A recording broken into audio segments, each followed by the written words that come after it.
Samedi 22 avril, j'ai rencontré Elena de Luiker, une jeune adolescente de 16 ans, presque 17, qui écrit et publie des romans. Elle nourrit sa passion pour l'écriture depuis sa plus tendre enfance, et c'est à l'âge de 14 ans seulement qu'elle publie son premier livre. Ma rencontre avec elle a été très enrichissante et très particulier aussi. J'ai passé un moment très particulier puisque j'ai eu l'opportunité, la chance de rencontrer quelqu'un d'ambitieux, de talentueux, qui a beaucoup de projets et qui est très créatif. En somme, je dirais qu'Elena est une artiste complète et qui est aussi très inspirante. Du haut de son jeune âge, Elena m'a appris beaucoup de choses parce que c'est quelqu'un de très mature, qui a une bienveillance profonde et naturelle, mais aussi qui pose un regard sur le monde qui me semble très poétique et très authentique. Donc, durant notre échange, nous avons discuté de son parcours, de sa passion pour l'écriture, bien entendu, mais aussi de sa personnalité, qui, vous le verrez, est très touchante. Donc, je vais vous laisser en compagnie d'Elena, en espérant que vous passerez un agréable moment avec cette écrivaine prometteuse, inspirante et surtout très touchante. Bonjour Elena, merci beaucoup d'avoir accepté mon interview. Ah bah de rien. Je suis ravie de te poser ces quelques questions sur ton parcours et sur qui tu es. Donc on va peut-être commencer par la toute première question. Est-ce que tu pourrais te présenter en quelques mots ? Oh, quelques mots, ça va être difficile. Bon, plusieurs mots, c'est toi qui vois. Non, bah, je m'appelle Elena, j'ai 16 ans, bientôt 17. Ouais. Et j'écris depuis aussi loin que je me souvienne. J'ai beaucoup d'imagination, donc tout ce qui est activité créative, artistique, tout ça, ça me touche beaucoup. Et après, je suis en terminale. Et voilà, c'est Okay. à peu près tout. Terminale, alors maintenant tout a changé, donc je sais pas trop comment ça fonctionne exactement. Je suis dans une terminale improbable, c'est-à-dire que je suis en terminale histoire géopolitique, physique, chimie. Ah ouais, d'accord. Truc qui n'existait pas avant. Pas du tout, non. Que même encore aujourd'hui, les gens te regardent bizarrement quand on dit ça, mais c'est pas grave. Et ça se passe bien au niveau des cours ? Ça va, ouais. Ça va. Oui, je suis assez bonne élève. Bon, j'ai beaucoup de facilité, donc j'ai jamais eu trop à travailler. Et puis, bah, plus ça va, plus je me rends compte que ce serait quand même bien de se mettre à travailler. Parce que les résultats, ils descendent un petit peu, mais pour l'instant, ça va. Je me débrouille. Bon, tant mieux. Alors, donc, tu nous as dit que tu écrivais depuis quasiment toujours. Donc, est-ce que ça a toujours été inné chez toi et d'où te vient cette passion ? Honnêtement, je dirais que ça vient de la famille. Je sais que, enfin, je pense que ça vient des gènes. Je suis pas sûre que ce soit possible d'un point de vue scientifique, mais c'est pas grave. Parce que bon, j'ai une famille quand même d'artistes. Et quand j'étais petite, j'ai passé pas mal de week-ends chez mes grands-parents. Et je me souviens écrire avec ma grand-mère, faire des poèmes, des histoires. On avait fait des histoires où on en a retrouvé une il n'y a pas longtemps où moi j'avais fait les dessins parce que je ne savais pas encore écrire, mais elle avait écrit, je lui dictais ce qu'on voulait écrire et je crois que ça a commencé comme ça avec mes grands-parents, les petits week-ends. Puis ben, je n'ai jamais arrêté depuis. Ouais, ça a toujours été là, présent et ça t'a pris comme ça ensuite, t'as plus pu arrêter finalement. Ah c'est ça, je me suis rendu compte que ben, ça faisait partie de moi. Ouais. Et est-ce que tu lisais beaucoup en étant enfant ? Est-ce que ça t'a aidé à développer ce goût pour les histoires ? Je pense, oui. Honnêtement, on me lisait des histoires quand j'étais pas en âge de les lire. Mais après, très vite, j'ai commencé à lire toute seule, à beaucoup lire. Les clubs des 5, j'ai beaucoup lu. Et je lis toujours. Moi, j'ai arrêté de lire pendant la période collège-lycée, je lisais beaucoup moins parce que manque de temps et puis devient une ado qui découvre Internet. Donc les films ont pris beaucoup de place dans ma tête. Mais là, depuis cette année, je recommence à lire pas mal. Et ce qui fait que d'ailleurs, hier soir, au lieu de me coucher bien pour me réveiller en forme, non, il fallait que je finisse mon livre. Donc à 23h, j'étais encore en train de lire, alors que je m'étais dit 22h max. Mais bon, ah oui, c'est pas grave, au moins je l'ai fini, je sais ce qui se passe. En même temps, quand on est pris dans une histoire comme ça, c'est terrible. C'est compliqué de s'en sortir. Ah, c'est clair. Et donc tu as toujours écrit jusqu'à aujourd'hui. Est-ce que tu te souviens de certaines histoires que tu écrivais quand tu étais plus petite? Est-ce que tu as gardé tous ces textes-là? J'ai peut-être pas tout gardé, mais j'ai gardé beaucoup de choses. Il y a pas très longtemps, je m'étais amusée à ressortir tous mes carnets et ça faisait une pile. Parce que bon, j'écrivais d'abord, enfin j'ai écrit plein de choses, mais j'écrivais sur des feuilles, sur des carnets, sur l'ordi aussi de la maison, avant d'avoir mon propre ordinateur. Le premier livre que j'ai sorti, j'avais pas d'ordinateur. Et du coup, j'écrivais sur mon téléphone. Et après, j'envoyais par mail à ma grand-mère et elle le mettait sur le fichier Word. Ce qui a été très pénible après pour la mise en page. Mais c'est pas grave, moi, tant que je pouvais écrire, tout allait bien.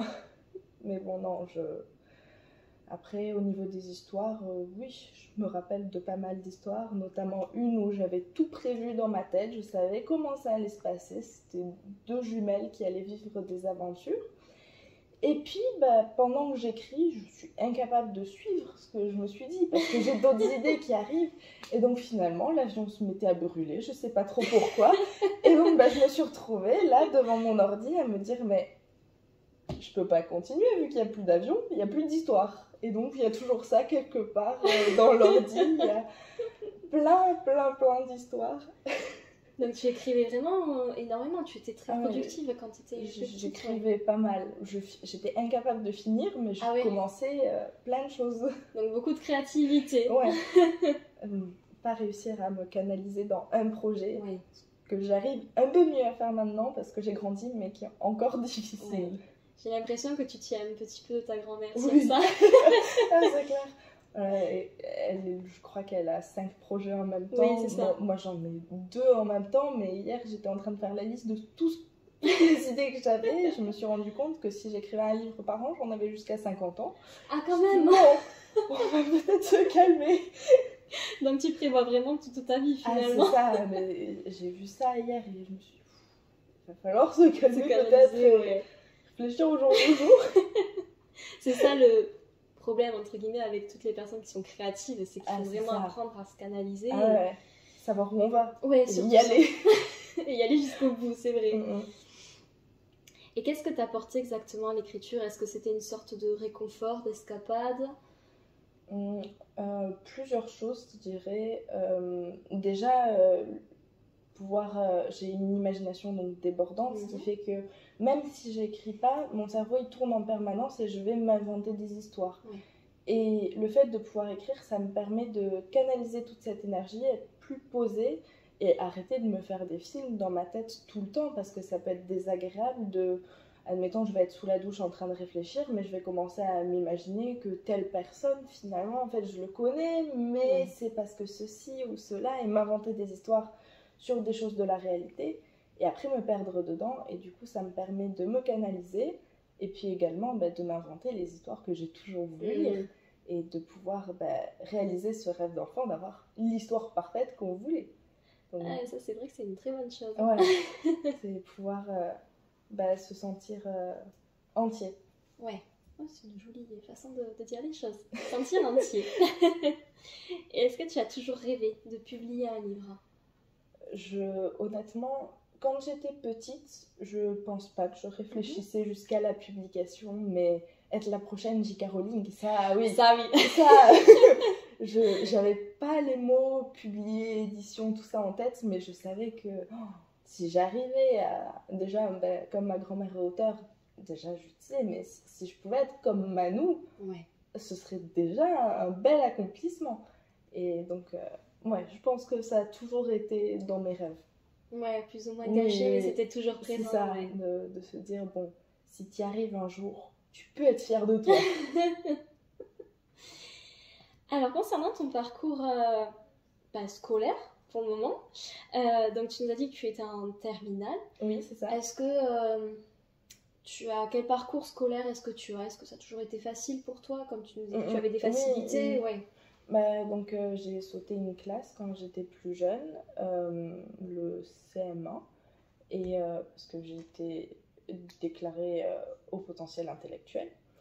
Et j'ai toujours eu des facilités, j'ai toujours tourné entre 16 et 18 de moyenne, on va dire, jusqu'à arriver en première. Et là, en première, bon, j'ai eu une année compliquée, j'ai eu pas mal d'absences parce que j'ai commencé à être encore plus angoissée qu'avant, donc à pas réussir à revenir au lycée sans être stressée par le lycée en lui-même, mais juste savoir que je pouvais pas y aller, ça a bloqué. Et puis, bon, ça s'est un peu débloqué, mais du coup, avec toutes ces absences, ben, j'ai vu que tout ce sur quoi je tenais, donc toutes mes facilités, ben, ça tombe parce que il faut quand même que j'ai été en classe pour apprendre, parce que j'apprends beaucoup en écoutant. Rien qu'en cours, je retiens, je crois qu'on m'avait dit 75% du cours, donc c'est déjà pas mal. Mais comme j'étais plus en cours, ben, j'ai compris que là, il fallait commencer à réviser. Et c'est difficile, parce que j'aurais dû m'y mettre plus tôt quand on me le disait, mais bon. Mais après, j'ai toujours réussi à m'en sortir. Là, cette année, ça a été un peu plus compliqué aussi, mais ça allait. Et normalement, on a calculé, normalement j'ai mon bac, donc c'est bien.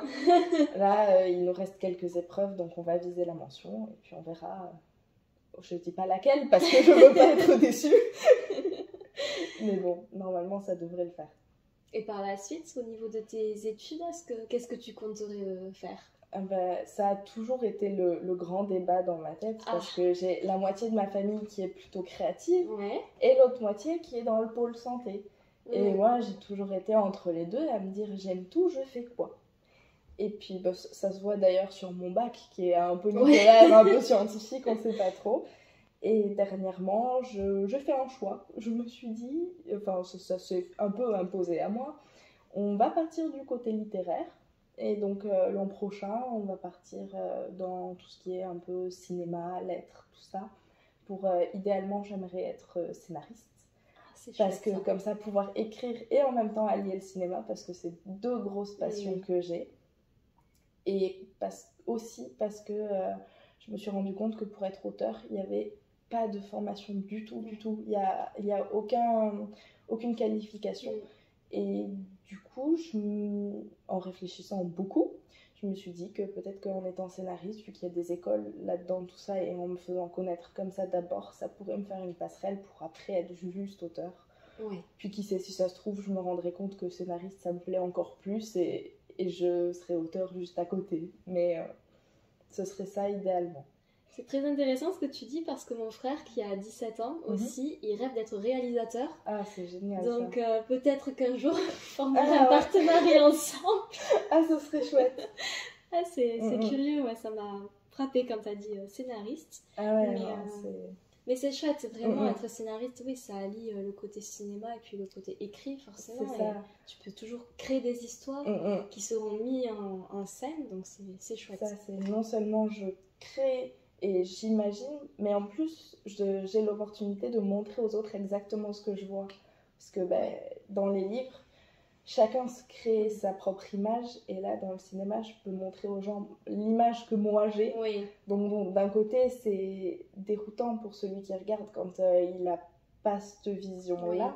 Mais dans l'autre, je pense que ça doit être un bel accomplissement pour celui qui a écrit l'histoire, de savoir que tout le monde voit ce que lui, il a dans sa tête depuis le début. Et est-ce que ça te plairait de réaliser, ou du moins que tes romans puissent devenir des films? Ça pourrait être sympa. Avec Swan, d'ailleurs, on va essayer de travailler sur ses romans à elle pour essayer de les adapter. Donc, initialement, on était censé se faire un repas hier pour en discuter, tout ça, commencer à voir comment travailler dessus, mais ça a été annulé, donc on verra la semaine prochaine. Mais c'est sûr que commencer avec les livres des autres et ensuite faire les miens, moi ça me va. Ce serait un beau projet à réaliser, oui. Puis non, ça serait génial. Et est-ce qu'avec ta scolarité à côté, tu arrives à prendre le temps d'écrire? Pas assez. Donc quand j'étais plus jeune, j'écrivais quand je voulais. Enfin, quand j'avais juste à me poser à l'ordi ou à la table, il n'y avait pas beaucoup de cours, donc ça allait. Arrivé au collège, J'avais 50 minutes de bus matin et soir et du coup j'écrivais dans le bus. J'écrivais donc sur mon téléphone dans le bus, mais du coup j'avais ma bonne routine, je savais que c'était comme ça et j'étais assez productive. Et puis arrivée au lycée, j'ai toujours le même temps de bus, mais sauf que j'ai un changement au milieu et du coup ça m'empêche d'écrire tout du long, sinon ça voudrait dire que je fais un quart d'heure puis demi-heure et Ouais. c'est pas pratique.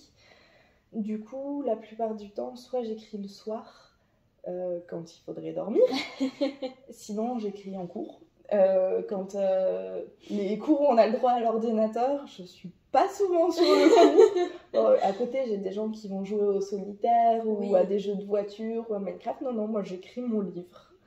Mais après, je note le cours en parallèle parce que ça va, j'arrive à entendre, donc j'ai 2 onglets ouverts et je jongle entre les deux. Mais c'est vrai que ces derniers temps, la majorité de mes écrits, je les fais sur l'ordi pendant mon temps de cours ou alors entre 2 cours, mais surtout au lycée, vu que c'est ça qui me prend le plus de temps.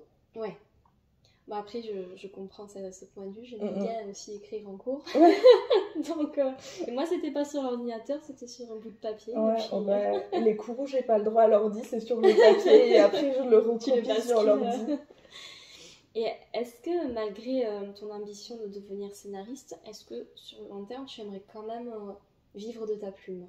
Ah oui. Seulement Oui. en écrivant des romans. Je pense que idéalement, ce serait tout lâcher pour juste vivre de mes livres. Ouais. Vivre du papier, de l'encre, c'est vraiment quelque chose que j'idéalise et que j'aimerais bien réaliser un jour. Ouais, c'est vraiment ton plus grand rêve, c'est finalement. Ça. Ça se réalisera, mais je sais pas quand encore. Si ça pouvait se réaliser bientôt, ça m'arrangerait. Mais bon. Alors, concernant l'écriture aujourd'hui, est-ce que tu n'écris que des romans ou est-ce que tu as testé d'autres genres? J'ai testé beaucoup de choses. J'ai commencé par des romans, je pense. Et puis après, quand j'étais petite, donc vers entre 6 et 10 ans, je dirais, je commençais à écrire des BD.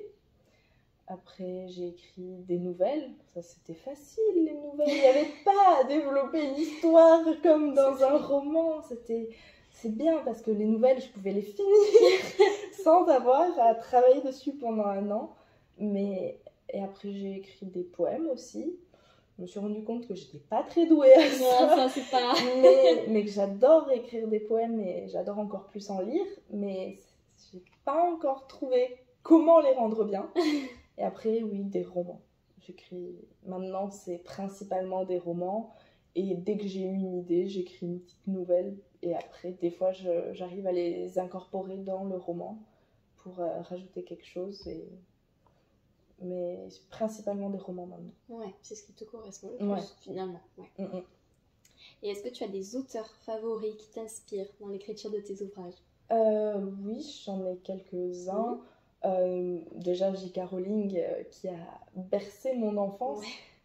En fait, ça va pas être nécessairement des auteurs qui m'inspirent par leur parcours de vie, mais plus des livres qui ont marqué ma mémoire quand j'étais petite, qui m'ont vraiment fait voyager, que ce soit donc les Harry Potter, le Club des 5 de Enid Blyton, je les ai tous lus, je pense. Avec mon cousin, on les lisait ensemble et puis on se les échangeait. Et c'est vraiment des livres qui ont marqué mon enfance. Après, il y a les Elana de Pierre Bottero. C'est une trilogie que des cousines m'ont offert quand j'étais petite en nous disant « À ce jour, toutes les personnes à qui on l'a prêté ont adoré. » On va voir si vous dérangerez à la règle. Ben non, on n'a pas dérogé à la règle. Et nous les ont prêtés à maman et moi, on les a achetés. Et après, Stephen King aussi, j'aime beaucoup sa manière d'écrire. Et non, je m'inspire de tout ce que je lis, mais je vais pas vraiment avoir d'auteur favori dont je vais lire tous les livres, mais je vais piocher à droite, à gauche. Donc tu développes vraiment un tas de genres différents. Ah oui, non, je lis tout. Donc, Vraiment tout autour? bah, je lisais du fantastique, mais Ouais. aussi bien demain je lirai un roman policier, et puis après je lirai un roman d'horreur, et puis après ce sera un roman historique. Je lis ce que je trouve. Que D'accord. ce soit dans une bibliothèque, je vais arriver et voir, ah, ce livre il brille, on va le prendre et on va le lire, mais sans savoir de quoi il parle au départ ou ce qu'on me donne ou n'importe. Mais je fais pas trop de distinction, je vais lire tout. Et comme ça me permet d'élargir mes horizons et de découvrir plein de choses. Ouais, c'est vrai, ça aussi, de développer ta culture littéraire aussi, découvrir peut-être des auteurs qui sont pas très connus non C'est plus. ça. Ça Ah ouais, aussi, c'est intéressant. c'est clair. Mm, mm. Et donc, concernant tes romans, combien est-ce que tu en as écrit et combien est-ce que tu en as publié et qu'est-ce qu'ils racontent? Raconte-nous un petit peu. Alors, écrit, pas terminé, beaucoup. Écrit terminé, j'en ai fait donc 3 à ce jour. Pour l'instant, un par an, ce qui est pas bien, mal. c'est bien. Bon, après, ils Ah sont oui. pas très gros. Mais donc, j'ai commencé avec le premier, donc Le pouvoir de rêver. Ouais.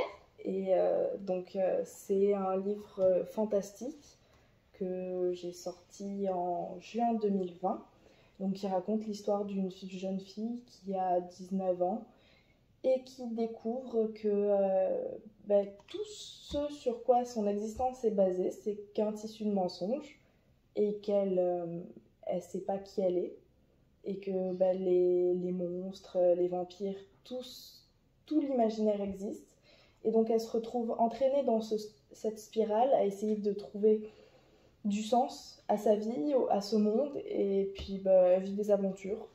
Et j'étais initialement censée faire un tome 2 qui est commencé, mais je me suis rendu compte que j'ai beaucoup changé des styles d'écriture entre le premier, Ouais. ne serait-ce qu'entre le début du premier et la fin, parce que c'était mon premier livre, donc Oui. j'ai tout appris dedans, et il y a beaucoup de phrases qu'on a dû corriger parce qu'elles étaient lourdes. Des phrases de 5 lignes où à la fin j'avais changé de sujet et du coup c'était plus possible. Parce qu'on fait les relectures avec ma grand-mère et donc il y avait des fois, elle me dit, tu sais ce que tu voulais dire? Non. Donc bon. Et donc j'avais commencé à écrire le tome 2 et je me suis arrêtée parce que j'avais besoin d'une pause et que j'avais commencé un autre livre en parallèle. Et quand j'ai voulu le reprendre, ça a coincé un peu. Donc je pense qu'un jour je le reprendrai parce que quand même j'y suis un peu attachée vu que c'est le premier. Bien sûr. Mais il faudrait tout reprendre et pour l'instant j'ai pas la motivation. Tu avais quel âge quand tu as écrit Celui-là, celui-ci? donc 2020, il est sorti, je venais d'avoir 14 ans. D'accord. Ah oui, très jeune. Ouais. Tu peux être fière. Hein. Après, donc le deuxième, c'est Si ça t'arrivait. Et donc c'est le livre que j'ai écrit à 4 mains avec donc ma grand-mère et qui parle du harcèlement scolaire. Et donc ce qui est drôle, c'est qu'on n'a pas la même version des faits de comment on en est venu à l'écrire. Donc quand je regardais l'interview, j'étais, tu sais que tu dis pas la vérité. Mais après je lui ai dit, mais on n'est pas d'accord sur la version des faits, mais c'est pas grave parce que en gros, il me semble, moi, qu'elle avait prévu d'écrire un livre sur le harcèlement scolaire. Et puis, effectivement, on a vu que ça en parlait et elle m'avait demandé, vu que j'étais au collège à ce moment-là, de lui parler de ce que je pouvais voir ou de comment ça pouvait se passer. Et puis est venue la question de « Et toi ? Est-ce que ça t'est arrivé ?» Et là, je suis très peu sûre d'avoir répondu. Je pense que j'étais là. Oui, étant donné que tu me le demandes comme ça, si elle ne me l'avait pas demandé cash droit dans les yeux, j'aurais pas répondu. Ou j'aurais dévié, mais là, c'était posé de telle manière à ce que je puisse pas contourner. Donc, je lui ai expliqué que j'avais pu vivre ça quand j'étais au collège. Et donc, on a décidé d'écrire ensemble pour pouvoir aider moi, les autres, les personnes qui vont être victimes, les personnes qui vont pouvoir voir. Ça va être, c'est une histoire, c'est romancé, c'est pas basé sur mon expérience. Enfin, un petit peu, mais c'est très très romancé. Ouais. Mais il y a les sentiments, les choses comme ça va se retrouver, ça va être mes ressentis. Et donc ce livre, il est à deux voix. Il va y avoir la voix de ma grand-mère, donc de l'amie chouette qui va m'aider, et la voix de moi, la personne qui est un peu triste et qui se fait un peu harceler et qui aimerait bien s'en sortir mais qui sait pas trop comment faire. Et voilà. Donc c'est un livre qui a été très très intéressant à écrire, Ouais. autant d'un point de vue purement théorique, on va dire, de comment travailler avec quelqu'un d'autre, autant que c'était un sujet lourd et ça m'a permis, moi, de me délivrer et en même temps de me sentir utile, de me dire peut-être que ce que je dis, ça pourrait aider d'autres personnes parce qu'on est beaucoup. Et puis on verra bien. Et après, donc le dernier livre, là, celui-là, mon petit bébé, qui est celui-là vraiment, c'est pour l'instant, bon, c'est le dernier, mais c'est mon préféré. C'est ton chouchou. C'est ça, parce que il est différent des autres, il fait encore plus partie de moi que les autres. C'est donc Le triste monde des zèbres, qui parle donc justement du monde des zèbres, en sachant que les zèbres, ça va être les personnes à haut potentiel intellectuel. Et donc ça va être mon ressenti face à tout ça, face à tout ce que j'ai pu vivre et qu'on m'a pas expliqué, que je comprenais pas, mais il fallait le vivre quand même. Et puis me retrouver entraînée là-dedans et essayer d'en sortir, d'arriver à comprendre comment ça se passait quand on est à haut potentiel. Et de montrer qu'il y a vraiment une barrière entre nous et puis le monde extérieur, et que autant les personnes du monde extérieur vont pas le ressentir et vont pas comprendre pourquoi on va pouvoir être si distant, bizarre, mais c'est très particulier. Et donc c'était un livre pour essayer d'expliquer tout ça, de délier les langues un peu et de pouvoir parler de mon ressenti. Donc pareil que pour les autres, c'est pas mon histoire, mais c'est mes ressentis. Oui. Et donc essayer de m'inspirer de tout ça pour en faire une œuvre et qui sait aider des gens, à commencer par moi.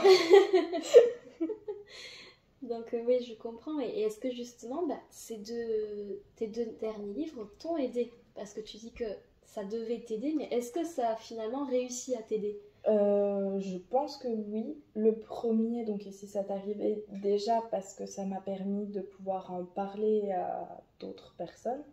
Admettons, j'ai une meilleure amie depuis le primaire. On se connaît depuis toute petite. Et elle était au collège avec moi, je lui en ai jamais parlé. D'accord. Et elle a 2 ans de plus que moi, donc on n'était pas dans la même classe. Je lui en ai jamais parlé. Et en fait, elle a appris que je écrivais des livres parce que je lui ai pas caché. Mais elle a appris que j'avais pu vivre ça en lisant ce livre.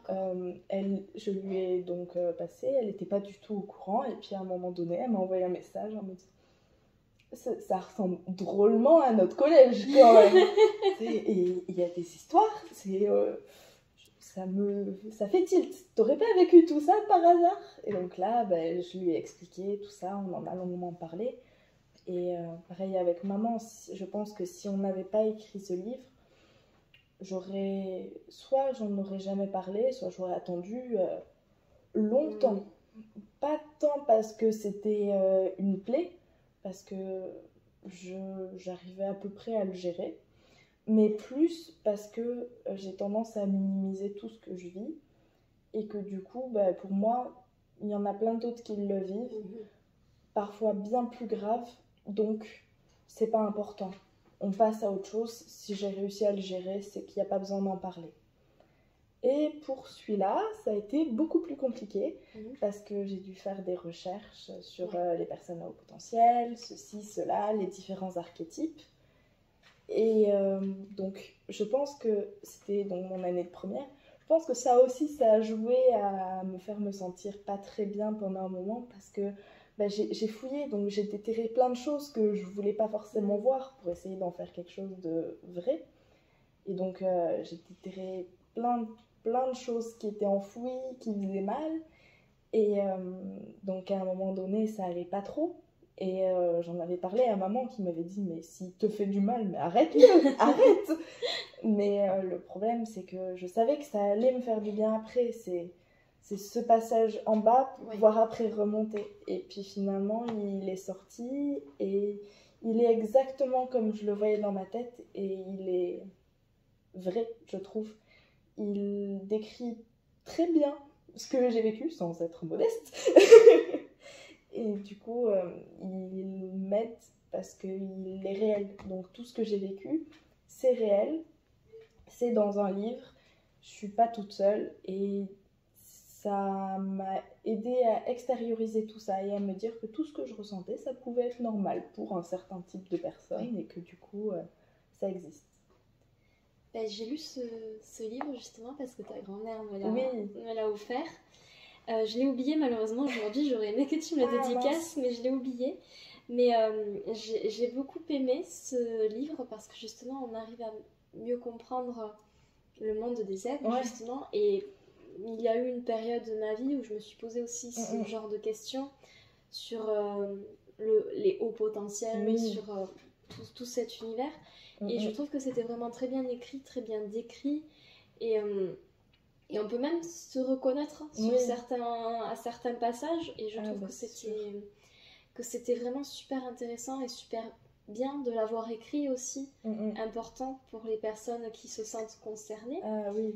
Et justement, est-ce que tu as eu des retours par rapport à cet ouvrage qui te montrent qu'il a pu aider d'autres personnes? Ah bah, c'est sûr que j'ai eu plusieurs retours de personnes qui m'ont dit « Bon, j'ai versé ma petite larme, je me reconnais là-dedans. » Et c'est vraiment quelque chose de gratifiant de se dire que j'ai réussi à toucher du doigt ne serait-ce qu'un petit bout de ce qu'on peut ressentir et que du coup, bah, quelque part, j'ai été juste et que donc, si j'ai pu toucher des gens, moi, j'ai accompli mon but. Je peux pas être plus heureuse. C'est tant que mes livres ou ce que je fais, ça touche les gens et que ça a du sens, bah, c'est tout ce qui me suffit. Et donc, vraiment de savoir qu'il y avait eu des retours, bon, pas... 1 milliard de retours parce que forcément il n'y a pas eu 1 milliard de personnes qui l'ont, mais de toutes les personnes qui l'ont eu, j'ai eu des retours me disant que effectivement ça leur réveillait quelque chose, ça leur faisait penser à quelque chose et c'est très très gratifiant de se dire que finalement je ne l'ai pas écrit pour rien. Non seulement moi il m'aide, mais il l'a aidé, ou du moins il a parlé à d'autres personnes et il le fera encore. Donc c'est très très gratifiant.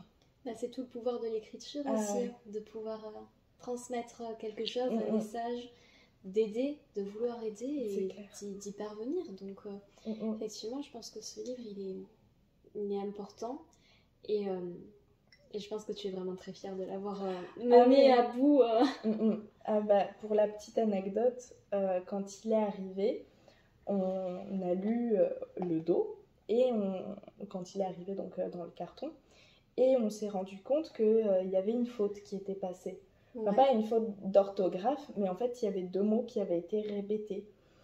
Et donc, il représentait tellement pour moi, j'ai pleuré. Mais juste parce que ça se répétait, alors que maintenant, quand on le lit, ça fait pas bizarre, ça choque pas.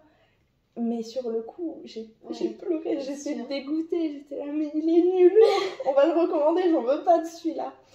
Et puis finalement, au contraire, je l'aime que davantage parce que justement, il est imparfait, donc ça le rend encore plus humain, on va dire, même si c'est un livre, mais ça le rend encore plus vrai parce que il est imparfait, je suis imparfaite et il me représente encore plus et du coup je l'aime encore plus et ce que je dis c'est mon bébé à 3 yeux. Il est pas parfait mais il est magnifique. Donc il va très bien. C'est beau la façon dont tu parles de tes ouvrages, notamment de celui-ci. T'as une relation vraiment très forte. On le sent.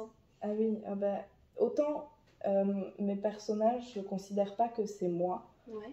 Tu vois, quand on va parler avec ma grand-mère, elle, ses personnages principaux, ça va être elle.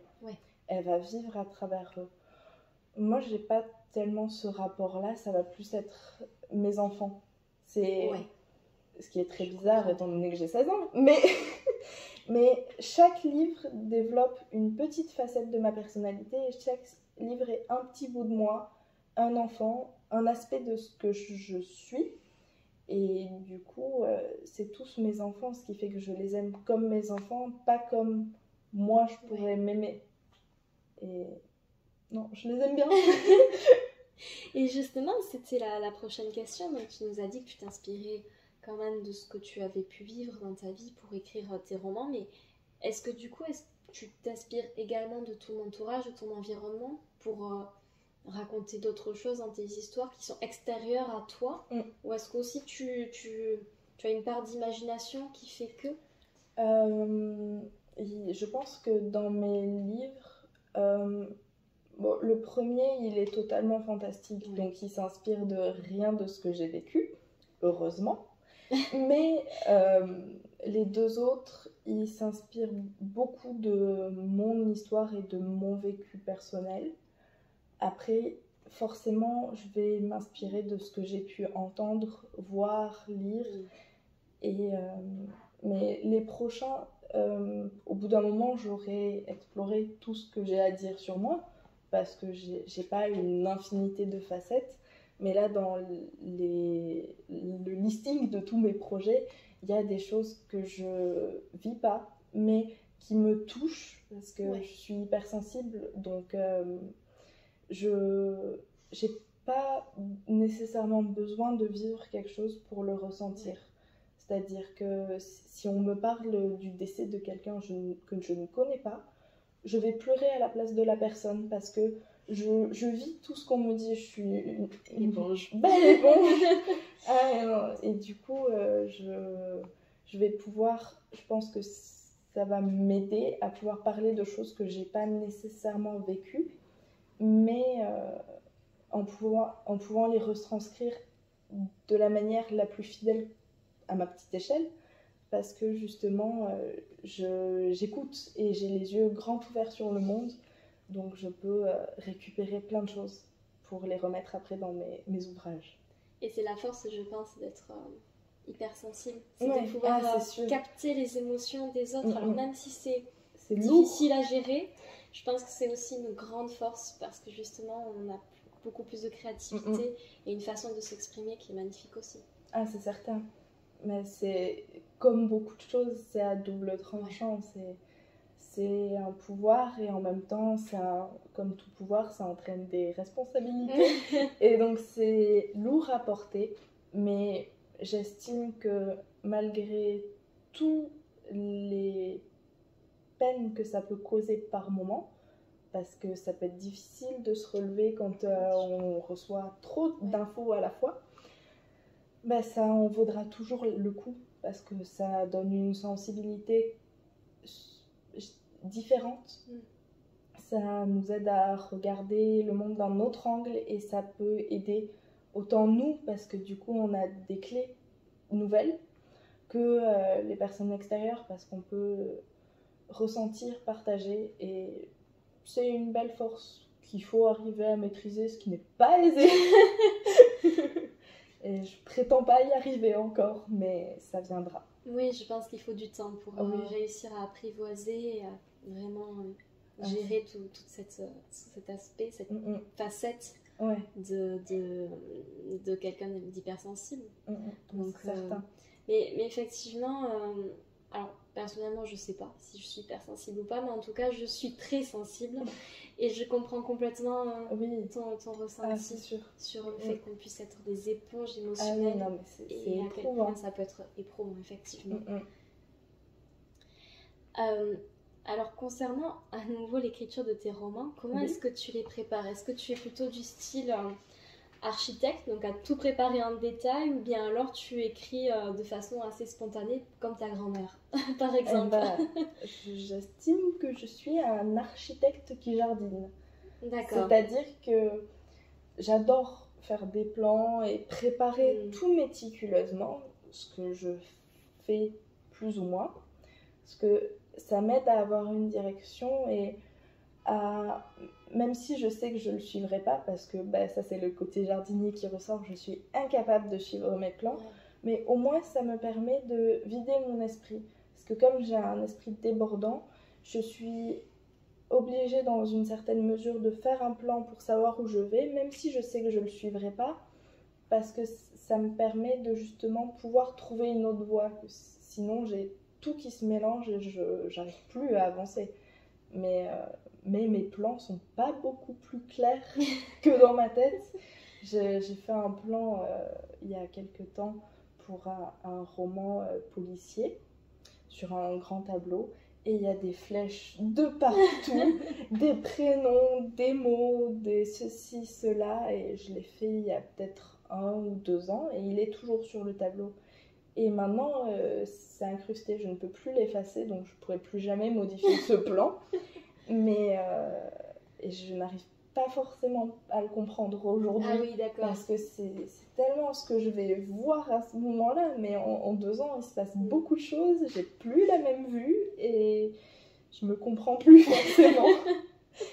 Mais ça m'aide quand même de faire des plans. Même si c'est pour pas les respecter, ça m'aide de savoir où je pourrais aller, on va dire. Oui, je comprends complètement. Et est-ce que, donc, concernant la publication maintenant de tes romans, est-ce que tu auto-édites tes livres ou tu passes par une maison d'édition? Je les auto-édite. Faut pas que je dise de bêtises, mais non, je les auto-édite via donc un site allemand, BOD, Books on Demand. Et ça... Je suis pas très douée en tout ce qui est informatique, internet, tout ça. J'apprends vite, donc je me débrouille quand il faut, mais c'est pas trop moi qui m'en occupe. Moi, j'appuie juste sur le bouton commander et c'est déjà pas mal. Mais non, on les pose sur ce site-là et après, je les commande comme ça et je peux les vendre moi. D'accord.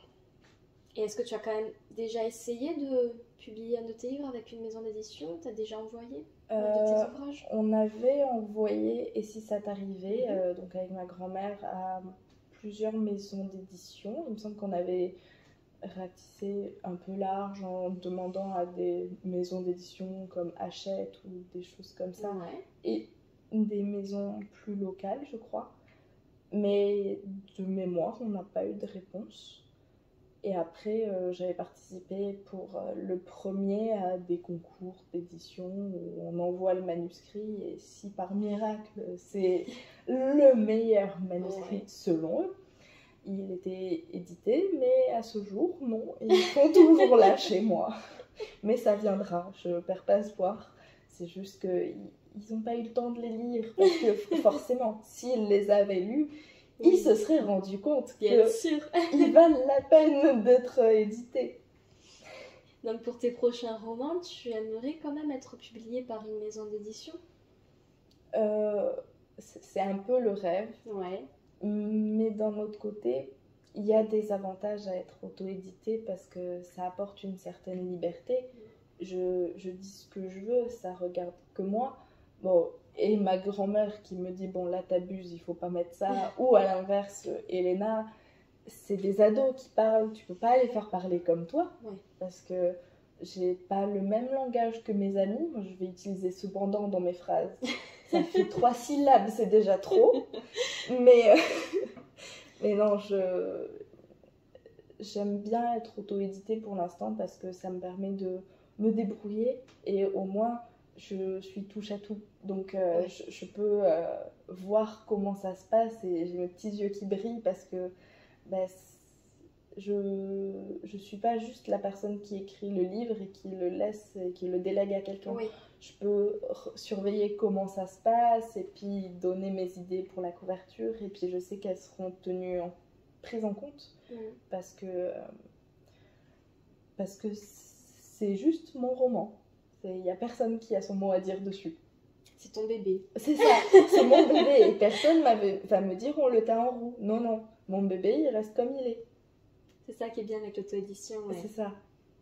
Mais bon, après c'est sûr qu'une maison d'édition, ça ça offre quelque chose en plus, ne serait-ce que parce que ça nous ouvre des portes sur les salons, tout ça, et puis ça nous fait une certaine publicité. Mais bon, à voir dans un prochain temps.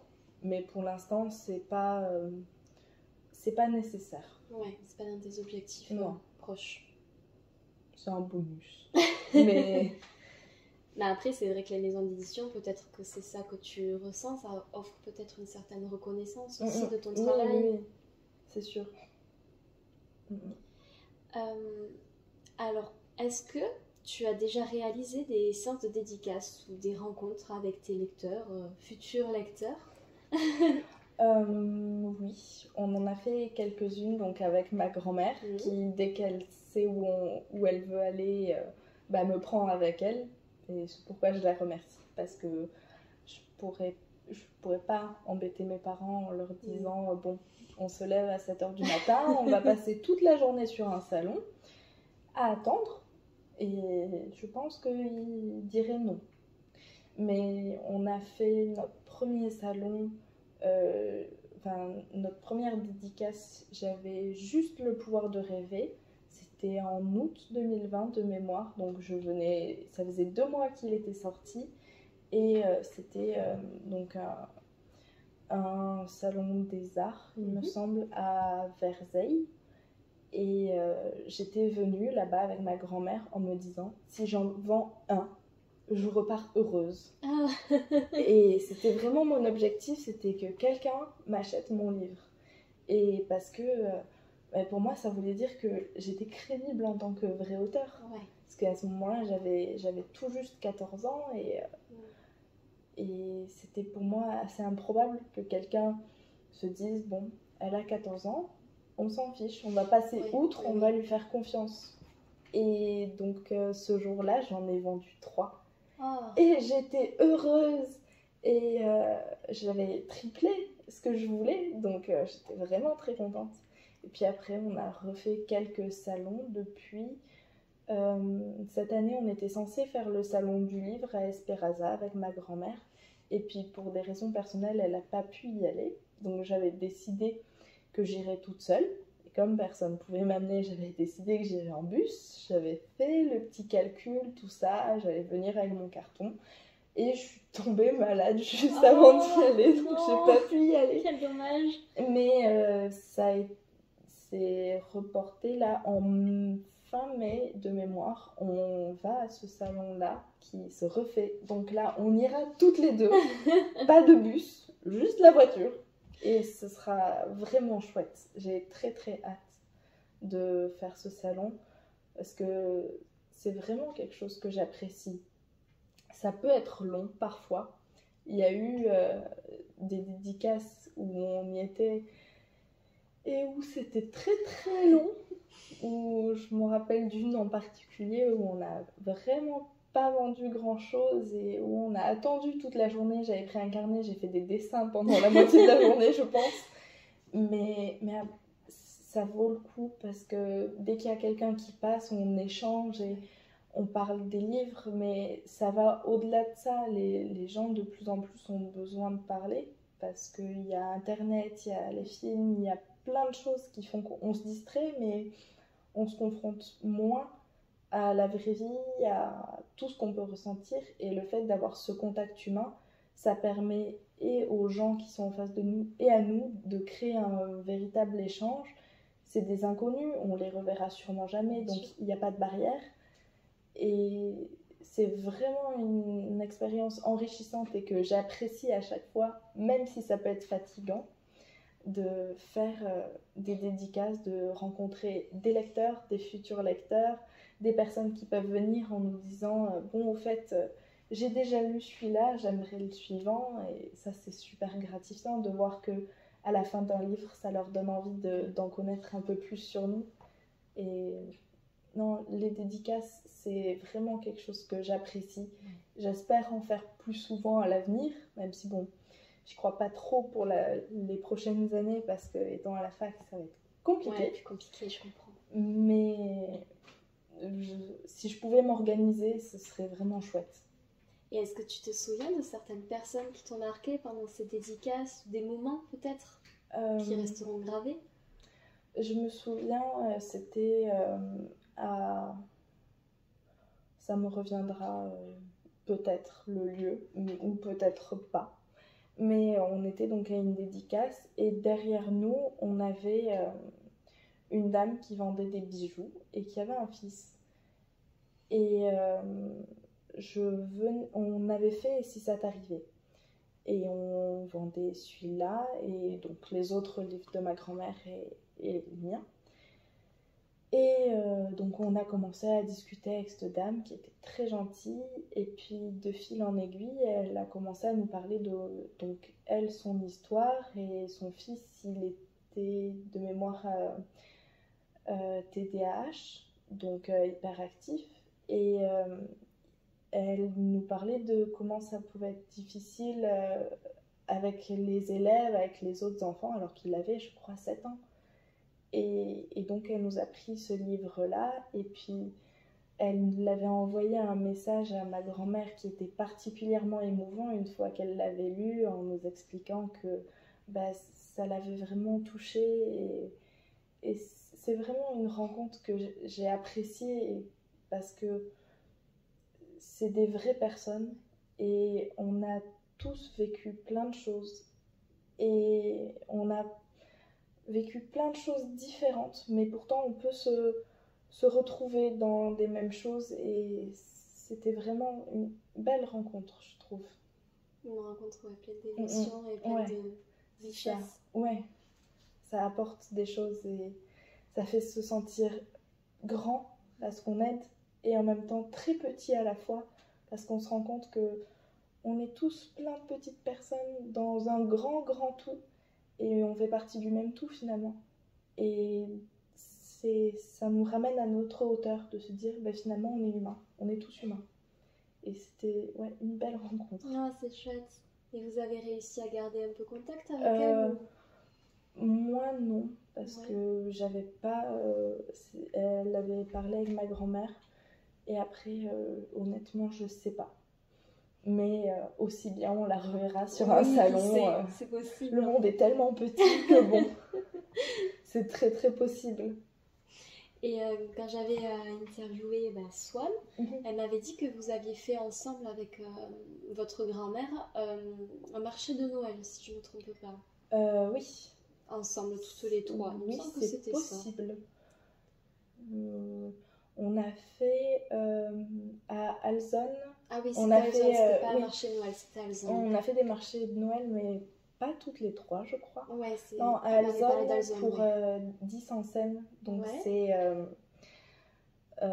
organisé par mon grand-père. C'est 10 personnes, plus ou moins, qui montent sur scène le temps d'une soirée et qui vont chanter.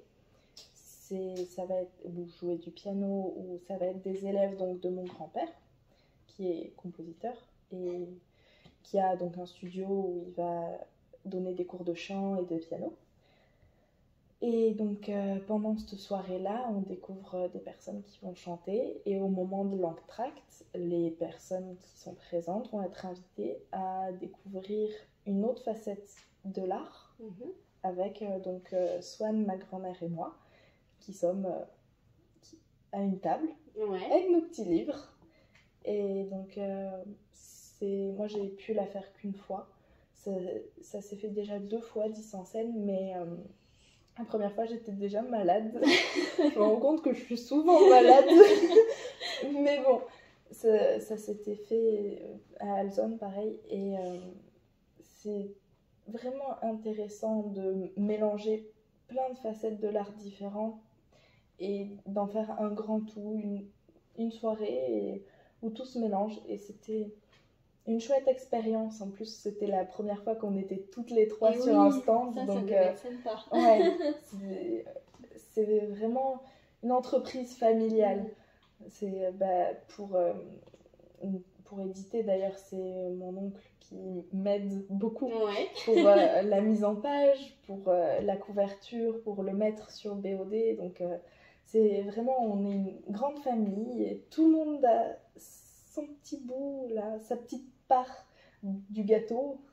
Et c'est vraiment chouette. Je trouve que c'est une grande force d'avoir une famille comme la mienne, qui est soudée et riche. On a tous quelque chose à apporter. Et ouais, je suis contente. C'est la réflexion que je me suis faite en me disant que j'ai interviewé Swan, puis ta grand-mère, puis toi. Et j'ai l'impression que j'interviewe toute la famille. Mais c'est ça. Hein. Et je vous trouve vraiment rayonnant, soudé. Et ça, c'est une très belle richesse d'être soudé. Donc, une véritable entreprise familiale artistique. C'est clair. Et je trouve que c'est magique. Mais dans quelques années, si t'as pas arrêté, tu pourras interviewer ma petite sœur. Hein. Oui, ta grand-mère m'a dit qu'elle écrivait aussi. Mais elle a 9 ans, mais là, elle est en train d'écrire son roman sur une histoire policière. Que bon, je la laisserai raconter dans quelques années. Mais non, c'est vraiment toute la famille. Ça, c'est vraiment beau. Je trouve que vous avez une très belle famille. Moi aussi, j'en suis contente. J'en changerai pas. On n'est pas parfaite, on a tous nos petits défauts, mais on se complète bien. Ouais, mais c'est ça qui est important. On forme un joli tout. C'est joliment dit. Alors, as-tu d'autres projets en termes d'écriture par la suite? Tu nous as dit que tu avais des projets jusqu'à tes 50 ans. Mais est-ce que là, actuellement, tu travailles sur un autre livre? Actuellement, je travaille sur 2 livres en théorie. En fait, j'ai un rapport compliqué avec mon père biologique parce que je ne le connais pas. Donc en fait, au lieu de dire rapport compliqué, je devrais dire absence de rapport tout court. Et c'est un sujet qui a longtemps été tabou, je vais dire. Pas parce qu'on ne pouvait pas en parler, mais juste parce que j'osais pas en parler. Parce que je ne l'ai jamais connu, il est parti avant ma naissance. Et pour moi, ça voulait dire, j'étais petite, j'avais fait un calcul mathématique. Papa et maman ensemble, Elena arrive, papa et maman séparés. Elena est la cause. Donc, je ne savais pas où ma mère en était. Elle, de si elle avait fait son deuil ou pas. Bon, aujourd'hui, depuis mes 4 ans, c'est donc mon beau-père qui m'élève, même si pour moi c'est mon père, c'est mon papa. Je l'aime autant que ma mère et il pourrait pas faire plus partie de ma famille. Mais ça a toujours été compliqué parce que je savais pas comment ma maman elle le vivait, si elle avait fait son deuil de cette histoire ou pas, donc on pouvait pas en parler. Et on n'en parlait pas parce que elle attendait que je fasse le premier pas et moi j'attendais qu'elle fasse le premier pas. Donc, et puis finalement ça s'est débloqué, on a pu en parler, tout ça. Et puis j'ai toute une histoire à raconter. Mais je sais qu'il faut que j'écrive un livre là-dessus parce que c'est quelque chose pas qui me définit, parce que ce serait trop réducteur, mais qui fait vraiment partie de moi, parce que c'est quand même une grosse partie de ma vie. Bien sûr. Et c'est quelque chose dont j'ai envie de parler, et donc j'ai commencé à écrire ça, mais ça me coûte de l'écrire. Je sens que c'est encore trop frais, donc j'ai commencé, mais à chaque fois que je l'écris, ça me vide de mon énergie. J'arrive pas à écrire beaucoup, j'écris peut-être 200 mots et après je suis fatiguée et il me faut 1 mois pour après m'y remettre. Donc là, je l'ai mis de côté. Ouais. Et en attendant, j'écris d'autres histoires, j'écris pas mal de petites nouvelles, de petits textes en attendant de trouver vraiment le projet dans lequel je vais pouvoir me lancer ou de retrouver ce projet-là qui est en stand-by mais qui finira un jour parce que ça me fera du bien. Oui, généralement ça fait toujours du bien d'écrire sur ce genre de sujet assez lourd mais important. C'est difficile sur le moment mais a posteriori ça en est que bénéfique. Oui. Ça a été un peu comme tes 2 ouvrages, tes 2 derniers ouvrages, c'est clair. Douloureux sur le moment et puis ensuite... on se libère d'un poids. Et un poids qui est matérialisé, donc ça le rend que encore plus réel et légitime. C'est ça qui est vraiment chouette. Est-ce que tu te développes aussi sur les réseaux sociaux? Tu développes ta partie écrivaine? Oui sur les réseaux? et non. Oui et non. C'est-à-dire que donc j'ai un Instagram, Elena de Luiker. On va pas faire plus compliqué. Mon prénom, mon nom est déjà suffisamment compliqué. Mais dessus, il n'y a que l'écriture. Donc il y a mes livres, il y a les dédicaces qu'on a faites. Mais après, je mentirais si je disais que j'étais régulière. Je crois que la dernière publication, elle date d'il y a un an. Ah oui. Non, Oui. je mens. Elle doit dater d'il y a 6 mois. Parce que c'était la dernière dédicace qu'on faisait. Mais je suis pas régulière, mais je suis présente. Et donc on peut me retrouver là et on peut passer par là pour m'envoyer un petit message, que ce soit pour obtenir un livre ou à l'inverse pour me dire j'ai ton livre, j'en ai pensé ça. Et j'invite toutes les personnes qui me lisent à m'envoyer un petit message parce que c'est toujours très gratifiant. Et tu aimerais justement développer cette partie-là, partie informatique, réseaux sociaux, pour te faire connaître un peu plus peut-être? C'est quelque chose que j'adore faire. Ouais. Mais j'aime tout. Je suis pas compliquée. Enfin, sur certains aspects, si, mais j'aime tout et j'adore faire ça, créer des belles publications, m'appliquer, mettre les hashtags, tout ça. Mais de temps en temps, ce qui est très rare, je suis à court d'idées et je sais pas quoi mettre. Ah. Et puis bon, après il y a aussi le fait que j'ai pas trop le temps avec cette année le bac. Ouais. Mais oui, idéalement, il faut vraiment que j'arrive à m'astreindre à faire un petit post tous les X temps, mais c'est pas encore au point. Mais ça viendra peut-être un jour, ce serait chouette. Parce que je pense que de nos jours, c'est vraiment ce qui peut m'aider à me faire connaître, parce que surtout en ce moment, étant donné que je suis mineure et que je n'ai pas encore l'opportunité de vendre mes livres dans des magasins, forcément, je peux vendre mes livres que par mois, ou par le bouche à oreille. Donc c'est d'autant plus important que j'arrive à me faire connaître sur les réseaux sociaux, où maintenant tout se passe là-dessus. Oui, c'est vrai. Ce qui est délicat. Et est-ce que... non, je crois qu'on est bon. Oui, j'avais sauté une question qui disait: souhaites-tu développer d'autres idées, créer d'autres projets autour de tes passions? Ah oui, j'ai beaucoup de passions, comme j'ai pu le dire. Ouais. Je fais de la danse, donc je trouve ça bizarre à dire, mais je trouve pas d'autres mots. On va dire que je fais du cinéma, ou du moins je tourne des films avec donc mon meilleur ami en amateur. Hein. Mais c'est des projets que j'adore, et quand on était plus petit, on avait lancé une chaîne YouTube où on avait posté quelques courts-métrages qu'on avait fait, on avait fait des parodies, on avait fait des clips aussi. Et donc on avait posté tout ça en se disant un jour on va devenir célèbre. Non. Ce jour n'est pas encore arrivé, mais oui, idéalement, continuer tout ça, plus encore, danser plus, faire des scènes, faire plus de films, parce que là ça fait quelques années qu'avec les études on n'en a pas fait. Parce que lui, il est en études supérieures et moi, je vais bientôt aller en études supérieures. On n'habite pas à côté. Donc, mais trouver le temps. C'est vraiment ça le plus compliqué, je trouve.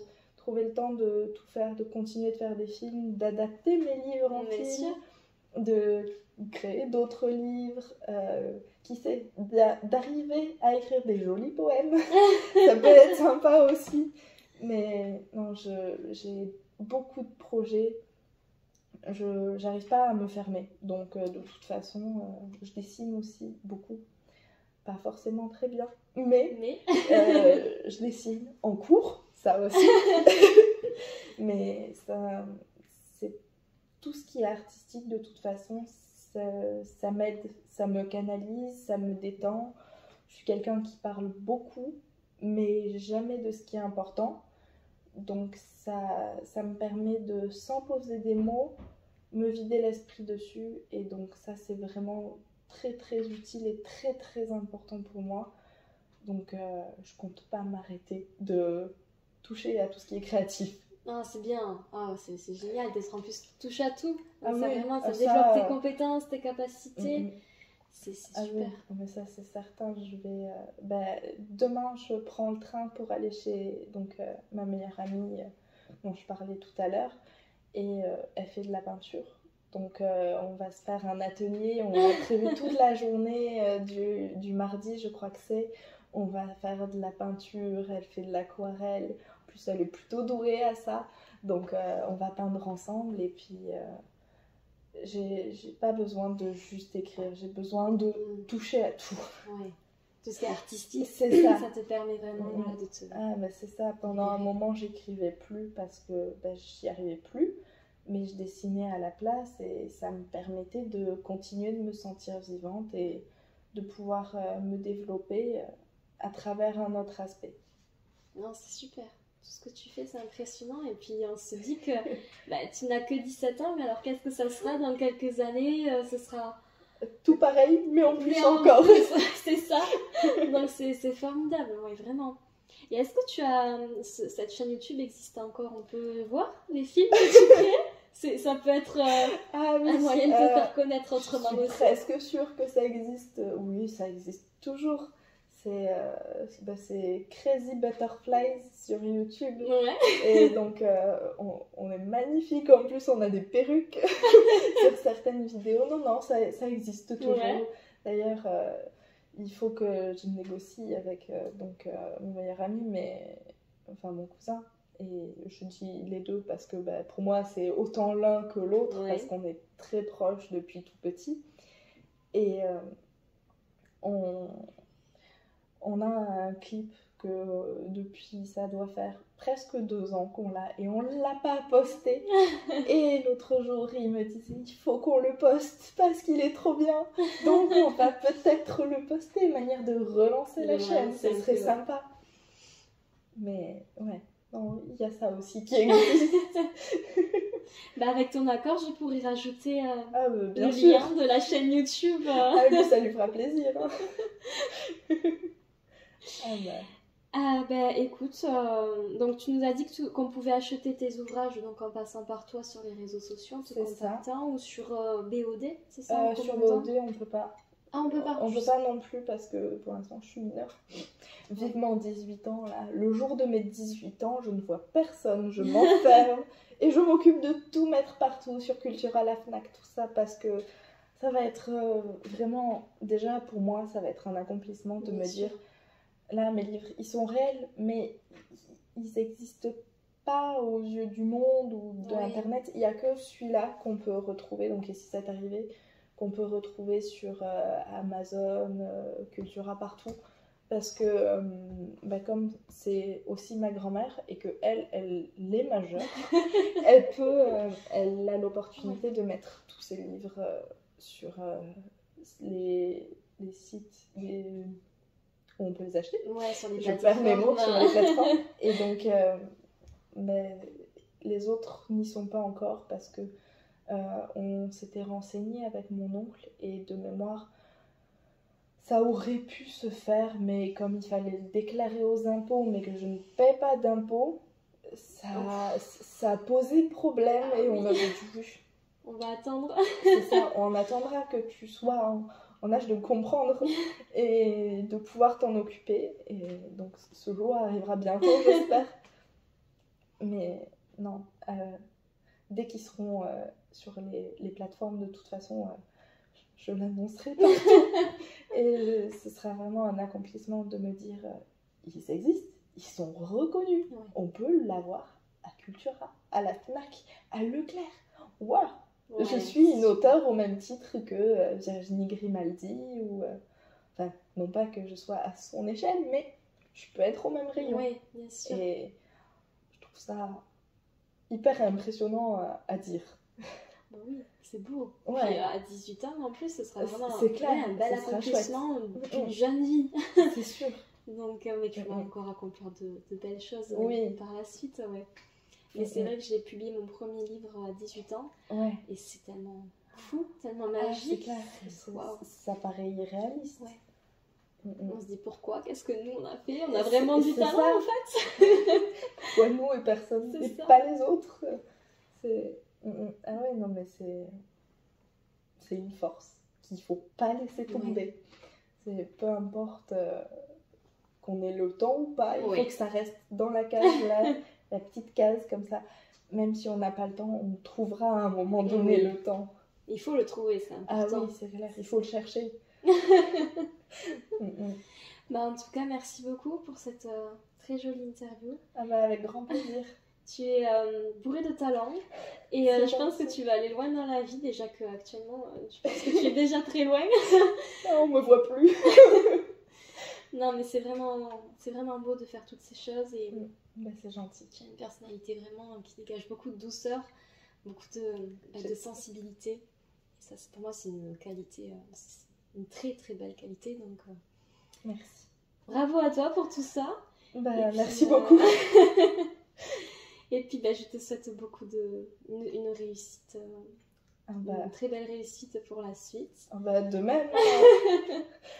On se reverra dans quelques années, faire un point de tout ce qui s'est passé. Exactement, on pourra refaire un échange. C'est ça, l'évolution. C'est ça. Mais il faut être amené à se revoir et à comparer, voir est-ce qu'on a tenu nos projets. Exactement, Ou je suis est-ce qu'on d'accord. en est. Ah ouais, non mais... Non mais oui, il faut garder contact. Ah, et c'est puis, sûr. Ça, je suis d'accord. Et puis tenir au courant... La communauté. C'est ça, la communauté, c'est important. Ah oui, bien sûr. Les fans. Hein. Bon, merci encore à toi. Merci également. Merci à vous d'avoir écouté cette interview. Et puis, à très bientôt.